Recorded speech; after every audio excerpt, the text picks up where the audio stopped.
So the law of attraction is one of the 7 energetic laws of the universe, and it's the notion that like attracts like. So what we put out into the universe is what is mirrored back to us through the mirror of life. Manifestation is a co-creation process, so it's not going 90% and it's not going 10%. It's meeting the universe halfway at that 50-50 point and taking aligned and inspired action to be in that field. So when people have inevitable days of feeling down or frustrated or something annoying happens, or even those extreme things of grief and loss and the things that just happen in life, they then feel guilty or shamed that they are experiencing that. And that is not the case at all.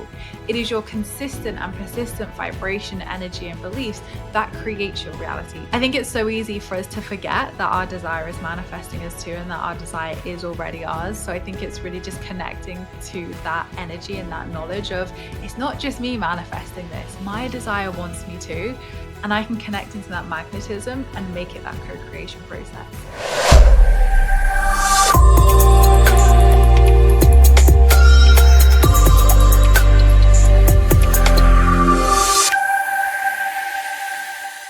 My guest today is Emma Mumford. Welcome, Emma. Thanks so much for joining me. Thank you, Tara, for having me. Absolutely. I'm excited to talk with you because I know that you are one of UK's leading laws of attraction experts. And we love the laws of attraction here. And we love learning how to put that into action in our own lives. And I cannot wait to hear how we can manifest the life of our dreams. But first, I would love to hear a little more about you and how did you become an expert in this field? And also, how did you get the title of Coupon Queen? I would love to hear that story. It's a good story. So I'll start with Coupon Queen because that's where the Okay, journey great. began. So back in 2012, I was in a very, very different space in my life. I was working in a bank as a banking manager, a job that I had absolutely no desire to pursue or even fall into. It was kind of just one of those jobs that I accidentally fell into, and it earned good money, so I kind of went along with it. But at that time, I was also in my first not so great relationship. I was experiencing depression, anxiety. So going to the bank every day, putting people into debt, all these targets and things were just mounting on this pressure, mounting on, on top of the anxiety that I was already experiencing. So at that point, I'd taken out a loan for my ex-partner. Well, he was my partner at the time, to basically cover his debt and get the bailiffs off of our backs. So I got preferential rates at the bank as it was my job.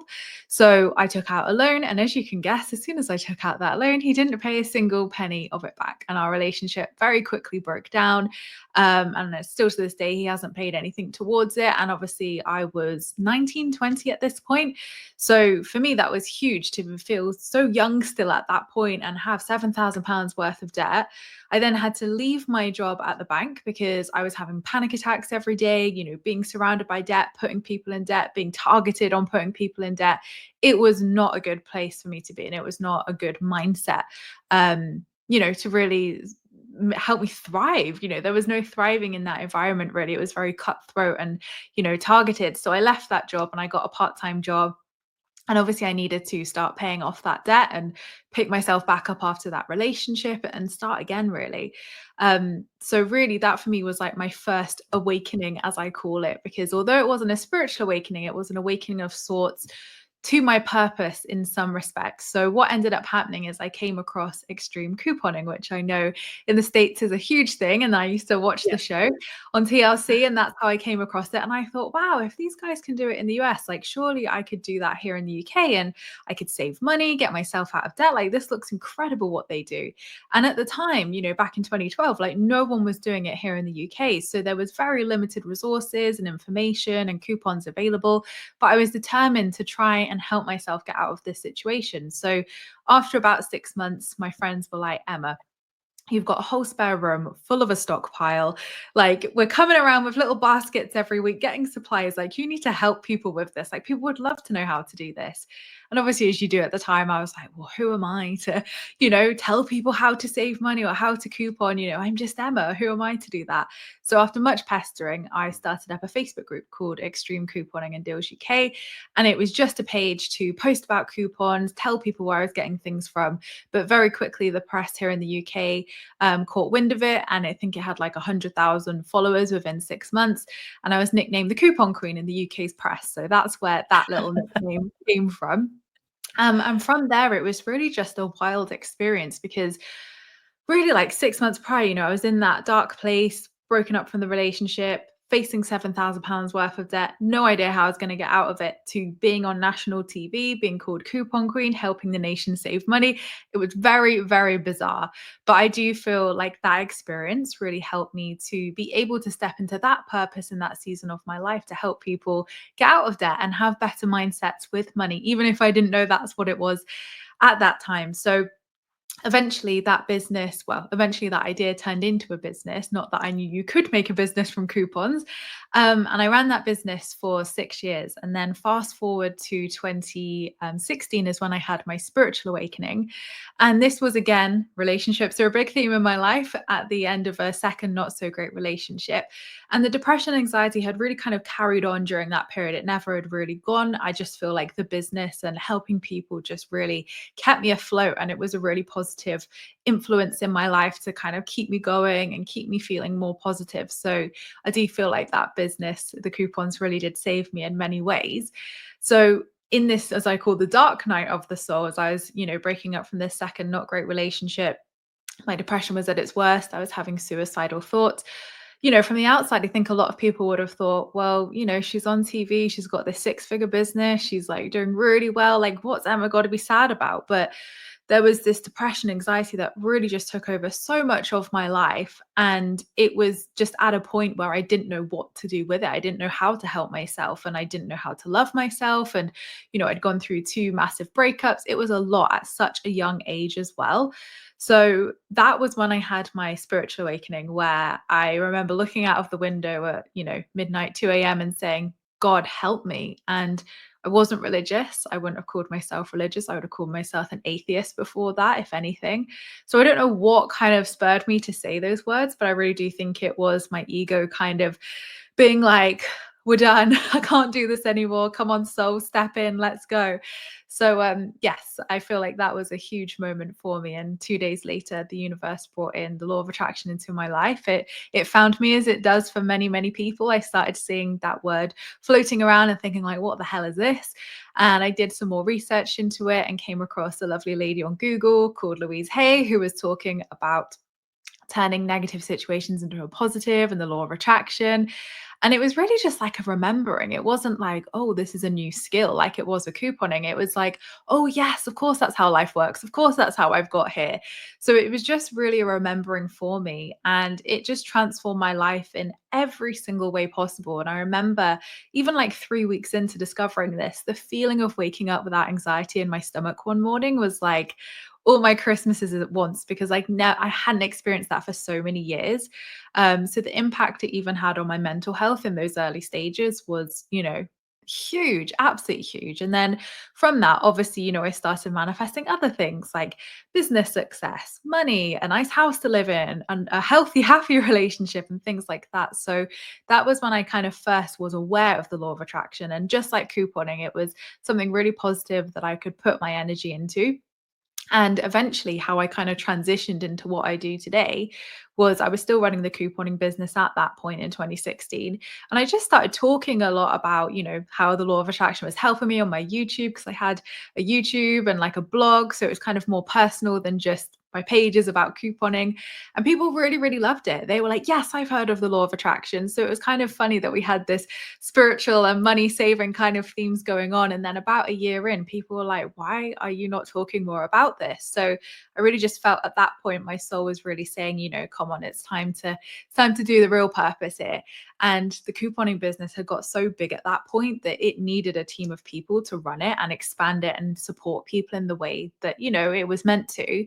And I feel like for me as well, I realized that I had outgrown it. I mean, I always love a coupon. I always will love a coupon. But for me, it was more of a case of I wanted to help people in all ways, not just with money, in mindset, in happiness and manifesting. And I think it just naturally expanded from that kind of first business. So I manifested the seller for my business back in 2018. And I've been doing my spiritual queen business ever since. So that's where the name spiritual queen comes from, coupon queen. And nowadays I write books. I've got 4 best-selling books out. I've got my YouTube channel, my podcast, and I just adore the work that I get to do, because I could just talk about manifesting all day long. I love that. I love that.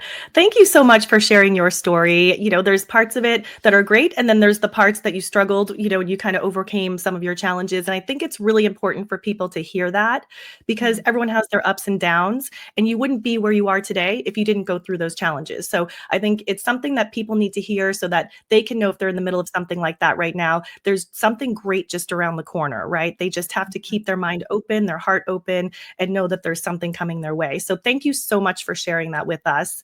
And in regards to the laws of attraction, I know for some people, they're just kind of getting started on this journey. Most people have already heard of this before. I know when The Secret came out, that was a really big thing that kind of opened the door for this concept for people. But I feel like there were parts of that story that were missing from that movie.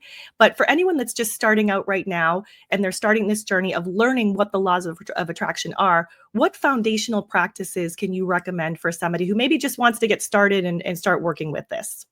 Well, I think it's important to understand what it is, first of all. So, the law of attraction is one of the seven energetic laws of the universe, and it's the notion that like attracts like. So, what we put out into the universe is what is mirrored back to us through the mirror of life. So, we've all had those days where something annoying's happened, or we've told someone, you're like, you're never going to guess what. And, you've kind of festered it, and you might have told somebody else. And, by the end of the day, a couple of annoying things have happened, and you're just like, oh my God, thank God today's over. I'm so ready to go to sleep. Whereas, we've had those positive days on the flip side where something exciting's happened and we've told someone or we've celebrated it, and then something else positive happens, and by the end of the day you're just like, oh my God, today has really been my lucky day. Like, all these amazing things have happened.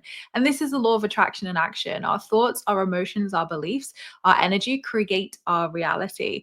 And I do believe energy trumps all with this, in terms of, because a lot of people say, like, your what you speak and what you think create your reality. And yes, to some degree they do, but it is more of our core identities and core consistent vibration that manifest, rather than, I was just thinking now, like, right, I want a beef burger, that's not just going to material kind of like instantaneously manifest. We don't live in a world of instantaneous manifestation. We have over 80,000 thoughts a day, and not all of them manifest. So what does manifest is our consistent identities, beliefs, and energy, our vibration.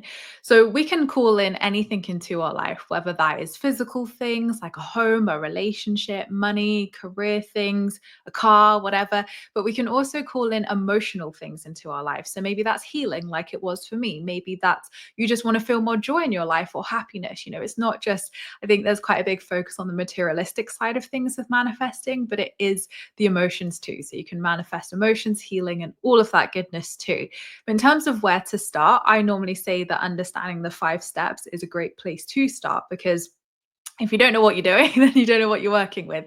So, in the traditional teachings of The Secret and old school teachings like that, they often teach ask, believe, receive, which are the 3 steps to manifesting. And when I was going along this journey myself back in 2016, I was seeing hit and miss results. I was seeing some things to manifest really easily. Others I would feel really frustrated about and be like, what am I doing wrong? How's everyone else manifesting this? And I'm not. So when I came to write my first book back in 2018, I really looked at like what worked for me, what didn't, what was really that secret sauce when I hit those blocks and hit that resistance. I looked at my community and the things they were manifesting and what they had done to manifest. And I put together these 5 steps as a Virgo, to help people break it down and understand it in a more logical sense, because there felt like a huge leap between believe and receive. You've got to ask for your desire, believe, believe you can achieve it, believe that you are worthy and deserving of it. And then it's here. And it was kind of like this missing part to it. And I actually spoke to Dr. Joe Vitale recently on my podcast, and he was actually in The Secret film. And he was saying, what was really missed from that film is action. And I was like, 100% yes. So he is a big preacher that a lot of things were missed from that kind of film. But I think as well that actually it needed to be put out in that way for people to resonate with it and understand it. And then when you actually get on the manifesting journey, you're like, oh, okay, like now I get it. Now I get what really goes into this. So the extra 2 steps that I have added in is ask is one of the first of them, which are the original steps of asking, and asking with clarity. clarity. So it's not just enough to say, I want to manifest some money, because you might have £10 pop up on your counter later on. You might have wanted 100,000 or 10,000. So it's really important to get specific, because that divine mirror of life reflects back that our level of clarity to us. So if you want to manifest a relationship, what does that look like? And most importantly, how do you want to feel? Manifesting is a feeling journey. It's all about how we feel and our emotions. So you want to really tap into that as well. Not just what you want, but how you want to feel with that manifestation as well. So asking with clarity is really, really important. The second step and original step as well is believe. So this then turns our focus inwards into the inner world of limiting beliefs, fears, blocks, and resistance. So what stands in between you and your desire?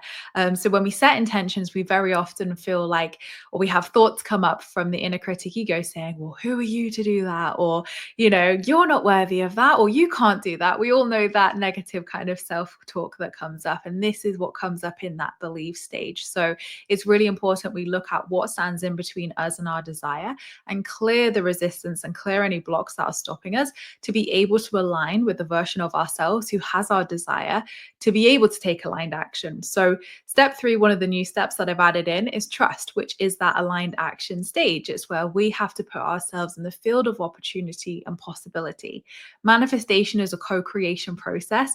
So it's not going 90% and it's not going 10%. It's meeting the universe halfway at that 50-50 point, and taking aligned and inspired action to be in that field, to say, hey, universe, I'm here. I've taken that action. And that could look like, if you were manifesting a job, for example, getting your outfit ready for the interview, putting yourself out there on LinkedIn and looking for job opportunities. You've got to be in it to win it, as they say. It's very well saying you want to win the lottery, but if you're not entering the lottery and buying a ticket, then how Right. can you expect to win the lottery? So you've got to be in it to win it. And that's the key with manifesting. And then once Mhm. you've taken your aligned and inspired action to meet the universe halfway, it's then the 4th step, which is a new step as well, which is letting go. And this, if I could stress anything in the process, this is definitely the step that is so often missed. It was never spoken about in old school teachings, and is the single most important factor of manifesting. And that is being able to let go of attachment to the outcome.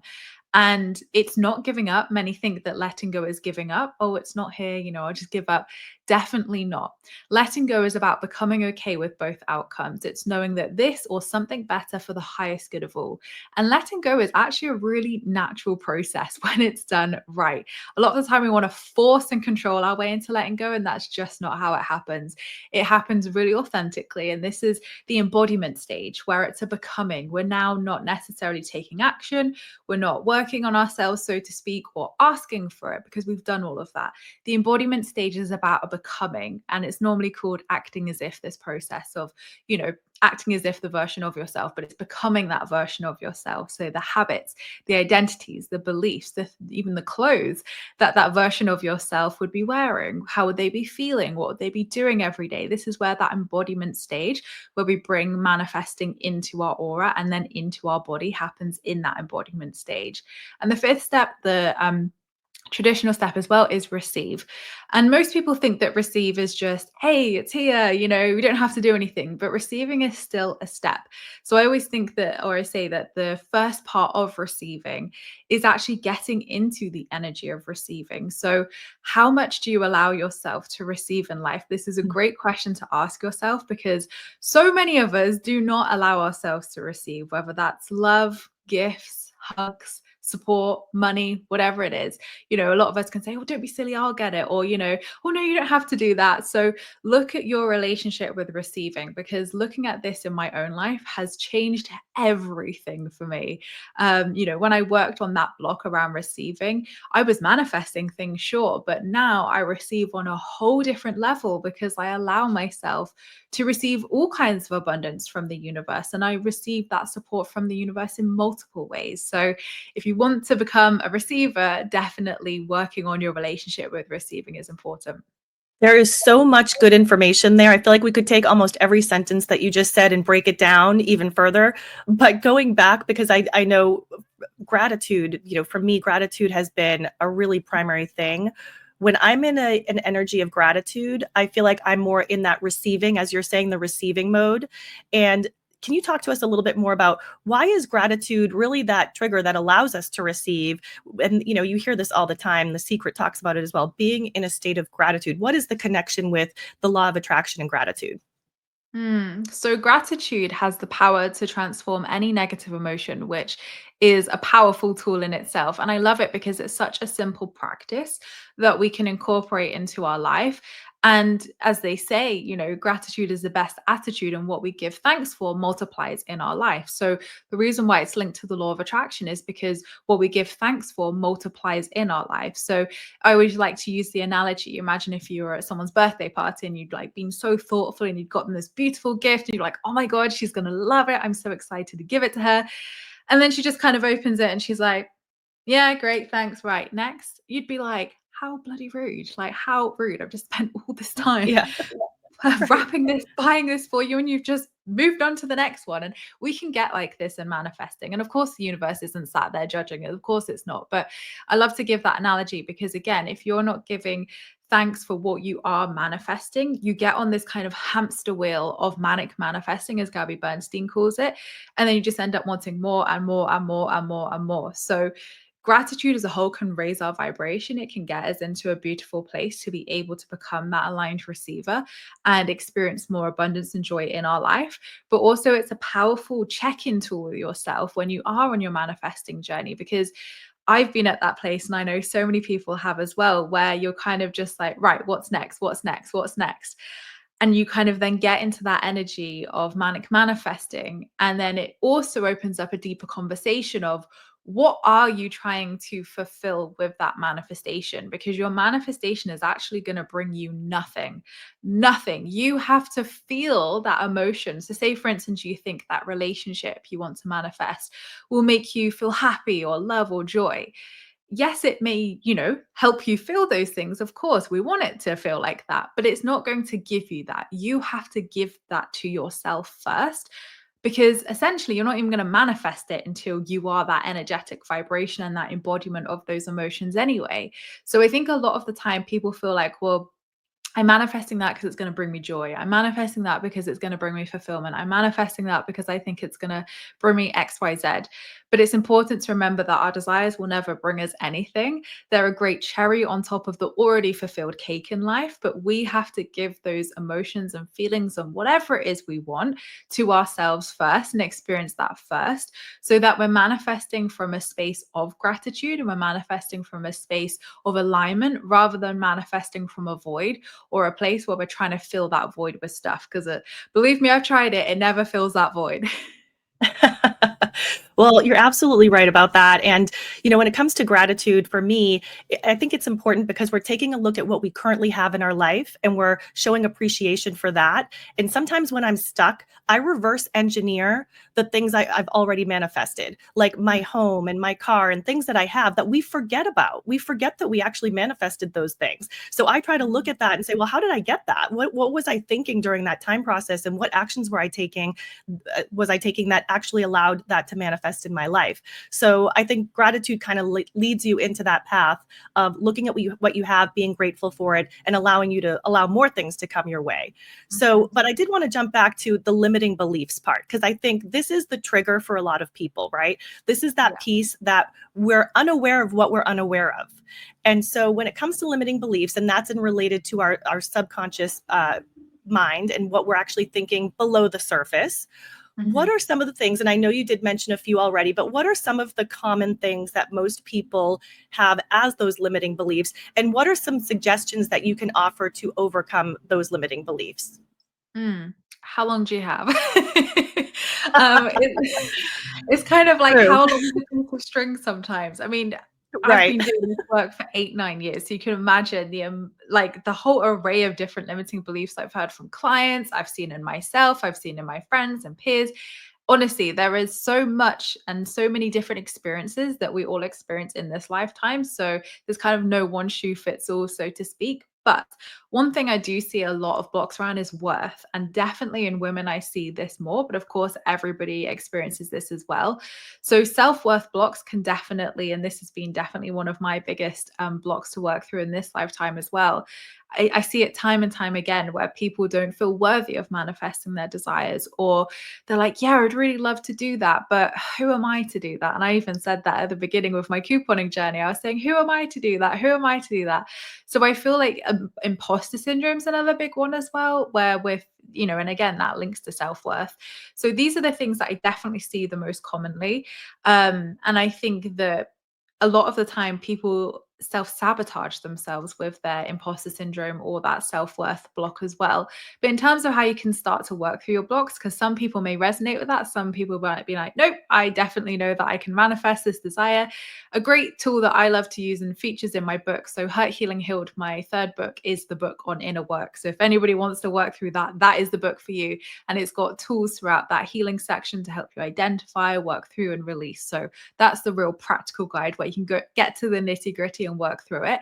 But a great starting point is to think about your desire. And you can do this now as you're listening to this podcast. Just really envision it, close your eyes, feel into it, feel the energy and the excitement of having that desire in your life already. And I'm going to say something, and I want you to identify where in your body you feel this as I say this. Your manifestation is not going to happen.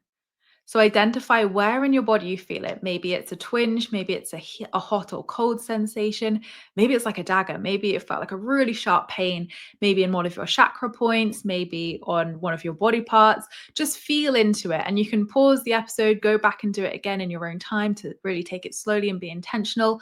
But that is a great way to start the work. So once you've identified where in the body you're feeling it, most people tend to feel it in a chakra, but that's definitely not exclusive.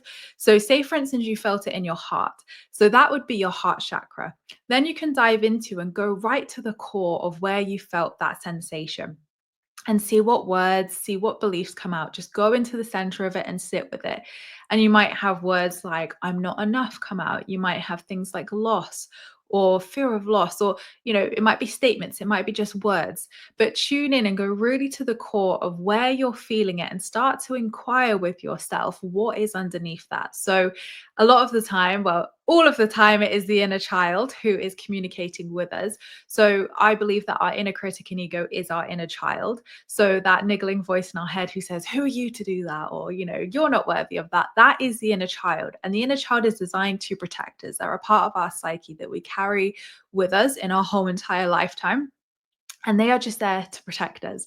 So a lot of the time we see the inner critic and ego as this like big evil thing that's trying to like keep us small and belittle us and keep us down. And actually it just wants love.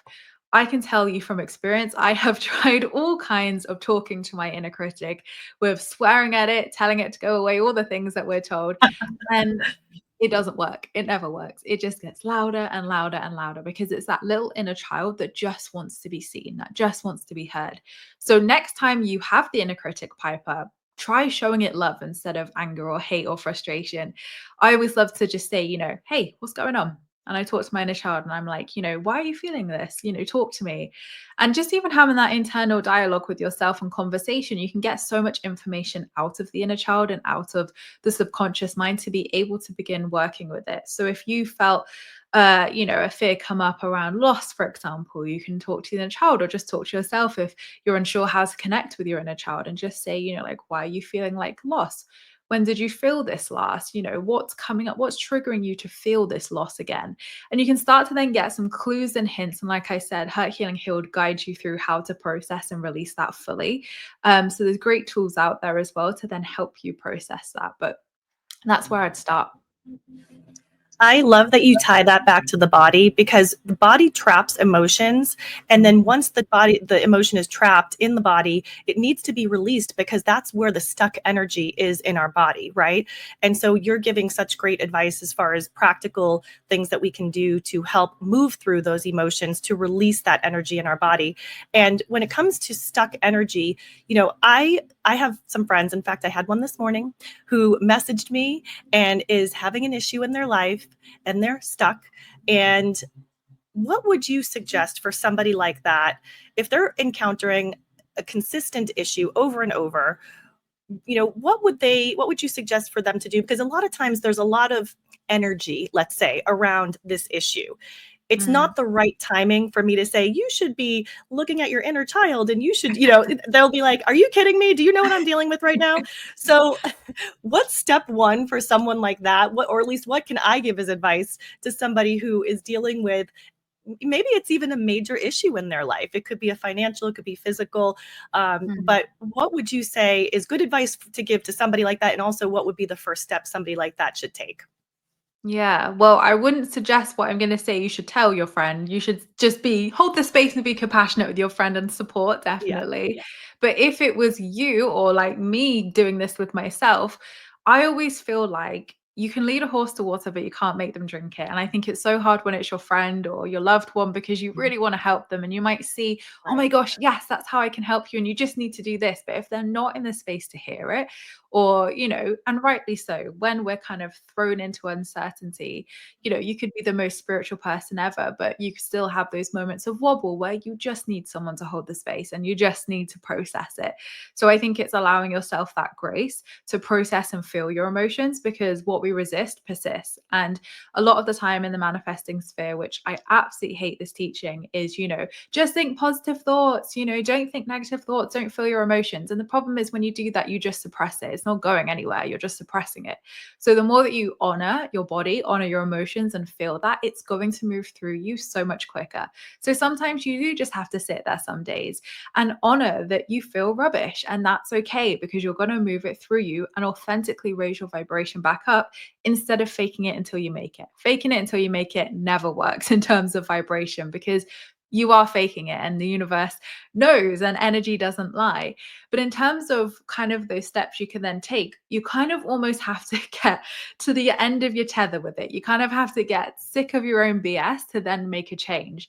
And no one wants to hear in that moment. And believe me, I definitely wouldn't have wanted to hear this in those moments of my life of, you get what you're tolerating, you're choosing those things. You'd be like, no, I'm not choosing those things. Um, and there's a lot of different factors here, because there's a school of thought, and depending on the situation and the severity of it as well, they would say, well, you're manifesting that and you're creating that reality. And there's other more deeper situations in life where people would say that, but actually that's not always true, in my belief anyway. I believe that the law of attraction is, one out of seven energetic laws of the universe. So when we are experiencing things in our life, we're not just experiencing the law of attraction, we're experiencing the law of polarity, we're experiencing the other five laws as well. So life is just sometimes not as black and white as you manifested it. There are other things at play. There's soul contracts, karmic vows, for example. There's so many other things in this universe that we may not even know how it all works by the end of this lifetime. I think that's our job to, experience and discover these things and maybe not even know all the workings of life. But I think as well, it's just really important to not put yourself in that place where you're like, oh, it's my fault, I've manifested it, because sometimes you don't. It's just more deeper than that, and there's more at play. And maybe one day you'll know the reason why, maybe you won't. That's our journey here in this lifetime. But in terms of, should we say, a less severe situation where, like for instance, I'll give you an example. Like recently, I've been frustrated that I've been holding a lot of weight around my stomach, and I'm like, oh, like I feel like I'm eating healthy. Like I love doing exercise. Like what's happening? And, I would have said to you, yeah, I eat healthy and yeah, I do all these things. And I'd be like, oh, like I'm just so frustrated that I just can't, shift this weight around my stomach. And actually, in the last few weeks, when I got so fed up of saying the same thing again, of like, oh, why is it not shifted? Like I got so fed up of it that I was like, I am choosing this to some degree.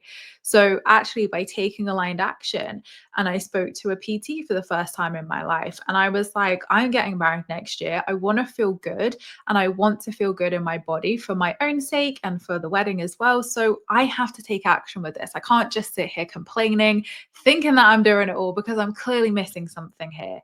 And that PT showed me exactly where I was going wrong. And if I hadn't have reached out to her, if I hadn't have got sick of my own BS and got sick of myself complaining, I wouldn't have then got the awareness that I now have, Of course, that's why it's happening. And since this week, since I made that decision, I've then made other decisions in my life of like, oh, yeah, that didn't feel good as well. And actually, I need to take action with that. And I've been complaining about that for a while. So actually, I need to take action and get support with that. So I'm not complaining about that anymore. So even just that one decision about speaking to a PT, which is, a really random example to give you, was such a ripple effect in my life of I now want to shift that. And then that situation shifted. And then that situation shifted. So it was like a ripple effect of, right, okay, yeah, that's why. I've been sat there kind of like waiting for the universe to kind of bless me with that miracle or that divine answer when actually we have to take that first step to meet the universe halfway to be met with a miracle.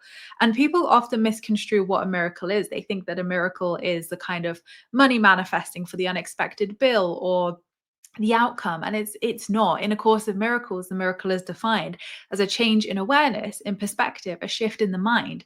So the miracle is actually me realizing, right, stop this, you're choosing this to some degree, choose different. And then that created that ripple effect for the miracles to happen and the right people to come in and give me the right advice and all the kind of things to align with that. So in your friend's example, I think it's definitely about being intentional, because the universe, our angels, our spirit team can't just kind of come in and be like, here's the miracle. You have to ask for it. They have to know that, the free will exists in this world. So we have to ask for those things that we want help and support with, definitely. But I think it's about just being gentle with yourself as well. You will get there when you're meant to get there. And you will just have that moment where you're like, right, I need to make a change. But definitely when it comes to alignment and how we feel within ourselves, that aligned action, whether it's trying something different, as they say, old ways won't open new doors. So trying something different changes the formula to be able to have a different outcome. So doing something different, getting up, trying something different, trying a new fitness class, for example, or trying, even if it's not related to the area that you're having a problem in, doing something different creates a different outcome and a different result. So being open, taking that aligned action and creating change, no matter what it is, creates a ripple effect for that new energy to come into your life. I love that. I love aligned action. Another word for it could be inspired action. Mhm. And I think that is something that we need to pay attention to, because we get the little nudges to do things and we ignore it. We don't actually follow through on those things. And going back to the example of the friend, I've had another friend who is, calling and constantly complaining about something. And I'm just gently always saying, well, what are you doing about it? What are you doing Yeah. about it? Are you taking steps to fix it? But sometimes people just feel comfortable in their Mhm. complaining. It's a comfort zone that they have to break out of. And again, that goes back to the limiting beliefs, the subconscious behavior patterns, because if you break out of that limiting belief, there is an unknown factor there that can be very scary for people, right? That's what prevents them from breaking free from their limiting belief. Even though the limiting belief, yes, from an ego perspective, it's trying to keep you safe. But the truth is it's keeping you from what you actually desire. And, Mm. there's channelers that I follow, and there was one that always says, everything that you desire is actually trying to get to you. You Yeah. are what's holding it back. You are Mhm. preventing it from coming to you. So you have to release those limiting beliefs so that you can actually receive those things, going back to the receive. Mhm. So I thought that was such a great explanation, Emma. Thank you so much for sharing that. And just going back to vibrational frequency, because you mentioned that earlier, that's such a hard thing to maintain. I feel like we're up and down all day long throughout our life, every single day.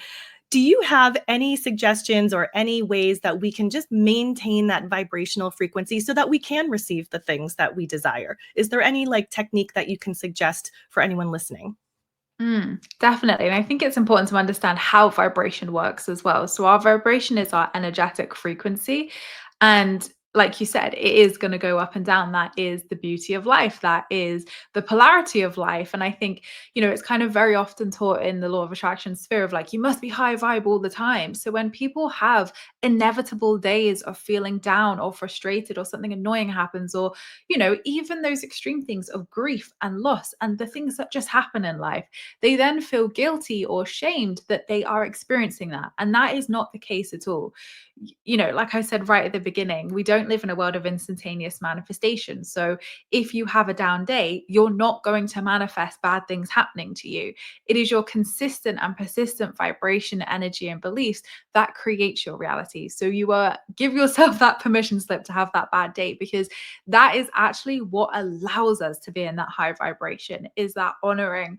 Because again, if we didn't have those bad days, how would we know what a good day felt like? If we didn't experience loss or whatever it is, or fear, how would we know what happiness and the rest of it feels like? We wouldn't know what that is. So we are designed as human beings to experience the full trajectory of our emotions and of everything that we've come here to feel in this lifetime. So that's really, really important, first of all. But a lot of the time I get asked the question of, well, I'm all the way over here, Emma, how on earth can I be all the way over there, like that version of myself who has the desire?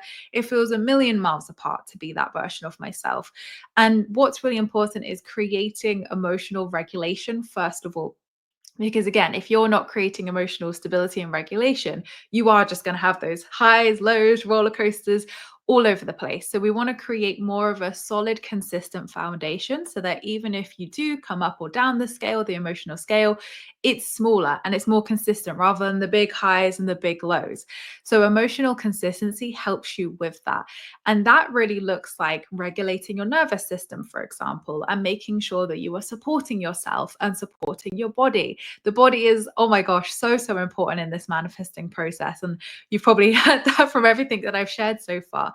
So even things like looking at your nervous system, looking at your adrenals, supporting your body is really important, because if you're living in high cortisol, for example, or you're living in a stress state of fight, flight, fawn response constantly, that is going to be causing all sorts of havoc to your emotions and to your consistency and how you feel. So regulation is an important one.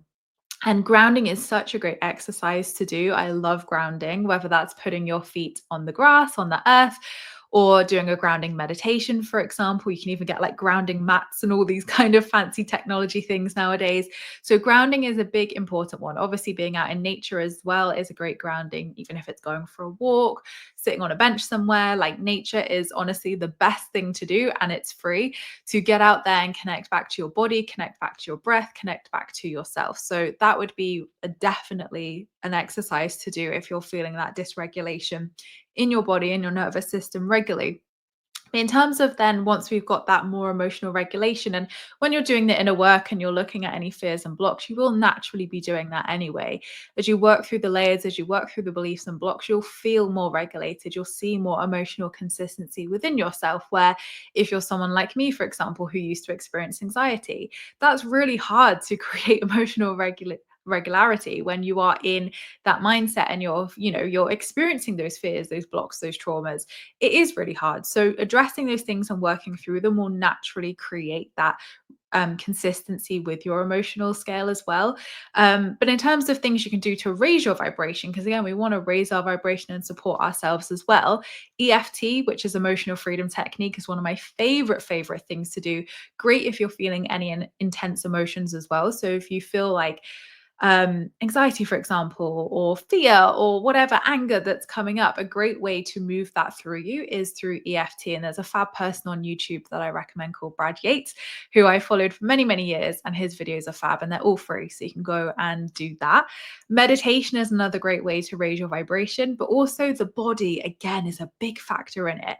When we're kind of, feeling funky, we probably all experience this, where you lay down or you sit down all day and you get back up and you feel like, oh, I'm just as bad as when I first sat down. So moving your body is really important to move any heavy or dense emotions through you, whether that's walking, running, cold plunges, for example, saunas, whether that is dancing, shaking, literally shaking your body. Like, something even as simple as that can really help to just shake and move those emotions and vibrations through you that maybe do feel tense and heavy. So yeah, I would say that those are a great place to create that emotional consistency. But even music, there's things like sound healing, sound bowls, even just, our favorite kind of pop songs we might put on, and just instantly you want to dance and you want to sing to it, and it raises your vibration. So the power of music as well can really help to raise our vibration. Crystals, there's another one as well. You can work with crystals to help raise your vibration and helps and support you. you. I love my little crystals I wear every day. So they help me maintain that emotional regulation and vibration regulation. But yeah, it's listening to your body, and there'll be tools and exercises that that instantly lift and raise your vibration. So you've just got to try them. You've got to try them and see what feels good and what resonates with you.